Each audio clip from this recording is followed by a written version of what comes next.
जिले चकवाल की मूंगफली जो देसी है ना वो खाने से बहुत अच्छी है।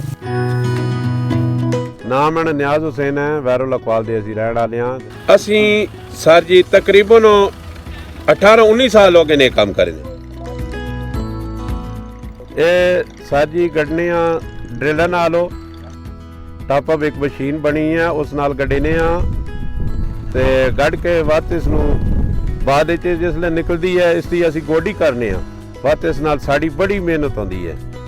जिसले मूंगफली तैयार होती है वत 10वें के अखीर वंज इसनू असी काज करे ये सर जे लपटने ये ट्रैक्टर लै करने तो इस नाल ब्लेड होंदा, ब्लेड ला के तो इसनू असी पटने 2 बंदे उस ब्लेड ते पाटे हुए होंदे ने, उस नाल पटींदी है। वजन जितना थोड़ी ब्लेड तो ना होवे इस तरह वो मूंगफली तला ब्लेड लगता नहीं, मूंगफली नहीं पटी।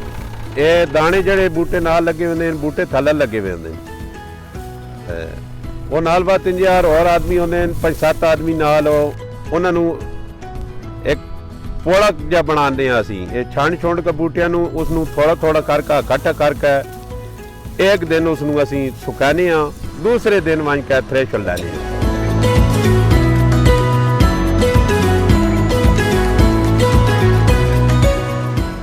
दूसरे दिन जो थ्रेश लैने वत हो दाने वक्र हो जाने वत असी इसनू मंडी ते लैके जाने। तकरीबन सानू ये 20 तो 25 हज़ार विगे दी पै पैंदी है। मंडी ते जाकर लैके जिसले जाने वो तो इसका मुख्तलिफ रेट लगता है। मूंगफली अच्छी हो तो थोड़ा सा रेट इसका ज़्यादा हो जाता है। 5,000 तो गिन के 7,000 तक मन बिकती है, भी 8,000 तक भी है। वो जो फार्मी है 3 दाने वाली मूंगफली वो 8,000 तक भी बिकती है। जो देसी मूंगफली है 2 दाने वाली वो तकरीबन 5.5 तो लेकर 7 तक बिक रही है। और जेड़ी खाने वाली सही नहीं है वो महंगी भी बहुत है। जेड़ी खाने जो लिए सही है उसका रेट भी घट है।